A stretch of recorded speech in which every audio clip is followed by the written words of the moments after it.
मुत्तहदा अरब इमारात ने पाकिस्तान में 10 अरब डॉलर की सरमायाकारी का ऐलान किया है। वो बात अलग है कि एक अनाउंसमेंट होना और एक एक्चुअल इन्वेस्टमेंट होना। दोस्तों, आजकल पाकिस्तान में एक बहस ये हो रही है कि जो अरब ममालिक पाकिस्तान के बड़े करीबी दोस्त हैं, बड़ी इज्जत भी देते हैं पाकिस्तान को, बहुत सारे मुश्किल वक्त में पाकिस्तान को उन्होंने निकाला भी है, लेकिन जब इन्वेस्टमेंट की बारी आती है तो वो भारत में करते हैं, लेकिन वादे वो पाकिस्तान के साथ करते हैं। दो चीज़ें जो हैं वो अहम ये हैं, किस किस सेक्टर में ये इन्वेस्टमेंट आएगी, ये बड़ा अहम सवाल होता है। दूसरा, कितने अरसे के अंदर ये इन्वेस्टमेंट आएगी। यूएई वाले कहते हैं दिसंबर तक आ जाएगी, इस साल दिसंबर तक, लेकिन इतनी जल्दी होगा नहीं।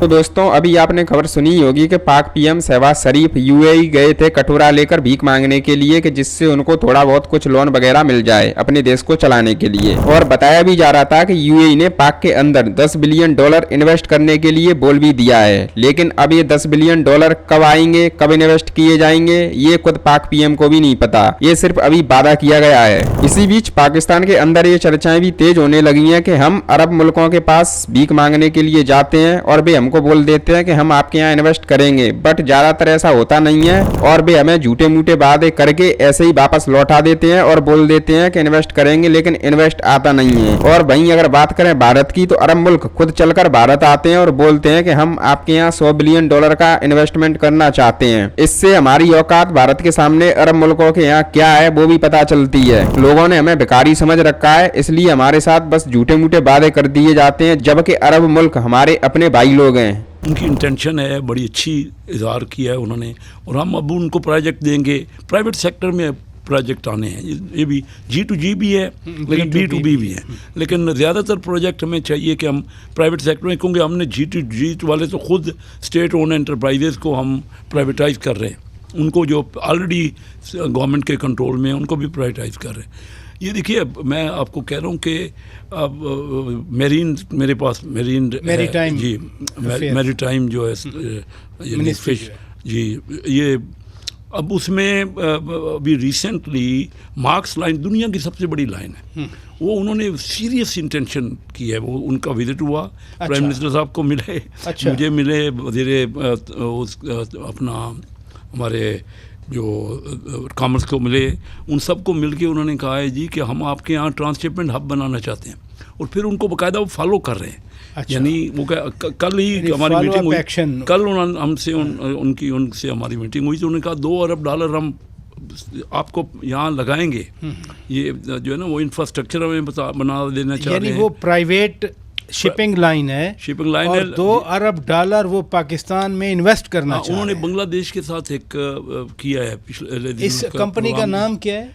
मार्क्स लाइन दुनिया की सबसे बड़ी लाइन है, ये डेनमार्क, यानी सादा अल्फाज में ये बहरी जहाज़ों की एक कंपनी है, और पाकिस्तान में वो $2 अरब डॉलर जो है इन्वेस्ट करना चाहते हैं। 750 जहाज हैं जो हमने वैसे ही रिसाइकलिंग करनी है। अच्छा, वो हम आपको यहाँ भेज रहे हैं। यानी ये हम बड़ा जल्दी इसको, वो बात देखिए ना, हारून ने ठीक कहा कि जब तक फिजिकली हो ना जाए, मैं बड़ा ऑप्टिमिस्टिक हूँ कि वो कह रहे हैं कि अक्टूबर तक हम इसको फिजिकली कर लेंगे। उन्होंने प्राइम मिनिस्टर को ये कहा है कि $10 बिलियन उन्होंने मुख्तस किए हैं पाकिस्तान में सरमायाकारी के लिए, और ऑलरेडी यूएई के साथ जो है बहुत सारे प्रोजेक्ट्स के ऊपर बातचीत जारी है, जिसके अंदर एक बैंक भी है, विमेन बैंक है, फिर उसके अलावा पावर सेक्टर के कुछ प्रोजेक्ट्स हैं, कुछ इंफ्रास्ट्रक्चर बेस्ड प्रोजेक्ट्स हैं जिनके ऊपर उन्होंने इंटरेस्ट शो किया हुआ है।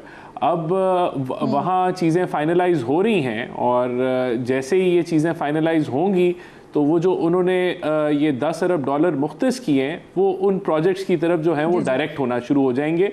लेकिन इस चीज़ की उन्होंने जो है इंटरेस्ट जो शो किया है यूनाइटेड अरब एमिरेट्स ने, वो ये है कि $10 अरब खसूसी तौर पे पाकिस्तान में इन्वेस्टमेंट के लिए उन्होंने जो है इंश्योर किए। और अब जो हमारी रेलेवेंट मिनिस्ट्रीज़ हैं, उनकी रेलेवेंट मिनिस्टर्स के साथ ऑलरेडी राब्ते में हैं।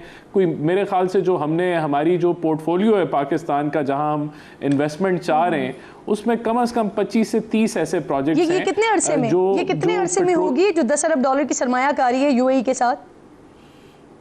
जितनी जल्दी ये चीज़ें फाइनलाइज हो जाएंगी कि किन एरियाज़ में वो इन्वेस्टमेंट करने जा रहे हैं, और ये अगर हम ये चीज़ें फाइनलाइज 1 साल में कर दें तो 1 साल में ये इन्वेस्टमेंट आना शुरू हो जाएगी। अगर 2 साल का ये देखें, ये हमारे ऊपर भी है कि हम उन प्रोजेक्ट्स की प्री फिजिबिलिटीज़, उनकी स्टडीज़ मुकम्मल करके और उनका जो है उन फिजिबिलिटीज़ के ऊपर और उन सारी चीज़ों के ऊपर एतमाद, और फिर वो आगे मामलात बढ़ना शुरू हो जाएंगे। कुछ प्रोजेक्ट्स जो हैं इससे आगे हैं, वो फिजिबिलिटी के फेज से आगे निकल चुके हैं कुछ, लेकिन इनकी जो बाकायदा अनाउंसमेंट है वो तब होगी जब ये एग्रीमेंट साइन हो जाएंगे। देखिए एक तरफ हम देखते हैं कि पाकिस्तान की जितने भी अरब ममालिक हैं इनके ऊपर डिपेंडेंस है ऑयल के हवाले से, और दूसरी तरफ हम ये देखते हैं कि हमारी जो पॉलिटिकल एलीट है, माजी में जब मिलिट्री एस्टैब्लिशमेंट कभी मुल्क में मार्शल लॉ लगाती थी तो वो जाकर सऊदी अरब में पनाह ले लेते थे।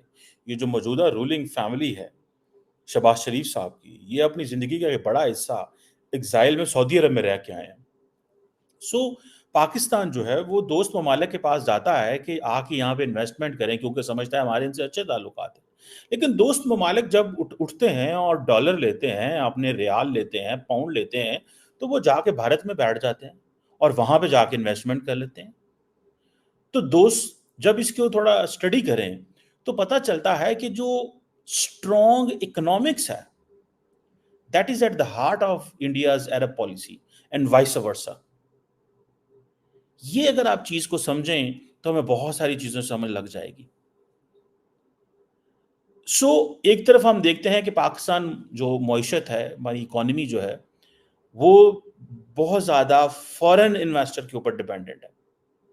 लेकिन इंडिया के अंदर इंडिया ने इतने बड़े बड़े इन्वेस्टर्स भी बनाए हैं जो अब इंडिया के कहने के ऊपर दूसरों मुल्कों में जाके इन्वेस्टमेंट करते हैं। आप अदानी की बात लें, आप अंबानी की बात लें, आप जिंदल्स, मित्तल्स, टाटास, ये सारे जितने लोग हैं, ये सिर्फ ये नहीं है कि इंडियन हुकूमत बाहर वालों को कहती है यहाँ पे इन्वेस्ट करो, ये भी अपने लोगों को कहते हैं कि जाओ वहां पे इन्वेस्ट करो।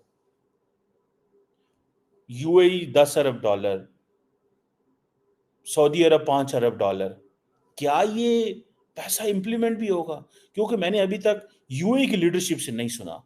पाकिस्तान में ये आजकल बड़े तेजी से सवाल पूछा जा रहा है कि पैसा तो इंडिया में जाता है, इन्वेस्टमेंट वो वहां पे करते हैं और हमें कहते हैं आप हमारे भाई हो। ये जो सवाल है इसकी जारी बात है, इसकी भी एक जवाब तो इसका है। ये तो नहीं है कि जवाब नहीं है। क्यों जाके वो बॉलीवुड में पैसे लगाते हैं, क्यों जाके वो वहां पे लंबे लंबे डेलीगेशन लेके जाते हैं। अब फॉर एग्जांपल मैं रिसेंटली देख रहा था कि इंडिया की जो टॉप फेडरेशन है, बिजनेस फेडरेशन जो है, वो अपना ऑफिस रियाद में खोल रही है और जानना चाहती है कि सऊदी अरब में क्या अपॉर्चुनिटीज हैं। यानी कि इंडियन बिजनेस फेडरेशन अपना दफ्तर रियाद में खोलना चाहती है। पाकिस्तान जाके नॉक कर रहा है और कह रहा है कि प्लीज आए हमारे पास। ठीक है जी। और जो federation of Indian chamber of commerce and industry है, जो कहा जाता है कि इंडिया की सबसे बड़ी और पुरानी ट्रेड एसोसिएशन है, उन्होंने हाल ही में